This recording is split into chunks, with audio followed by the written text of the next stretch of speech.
This video provides instruction on how to block out an obstruction at the rim joist when using the Trex RainEscape system.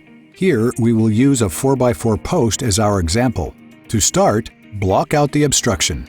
Take a 2x4 and place it horizontally to fill the open gap between the blocking and the rim joist.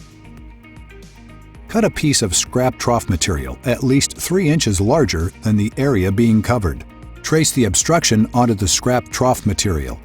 Draw an X from corner to corner of the outline, and then cut those marked lines with your utility knife. The resulting triangles in the material can be bent upward so the scrap trough can slide over the top of the 4x4 post.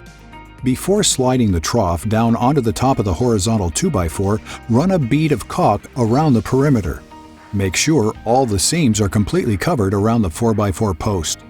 Slide the scrap trough material all the way to the top of the flat 2x4 and staple it into place. Use the Trex RainEscape butyl tape and run strips of flashing around the post base, working from the bottom up. If no post sleeve is used, trim the post flash to the height of the finished deck. The tape should not go higher than the deck boards.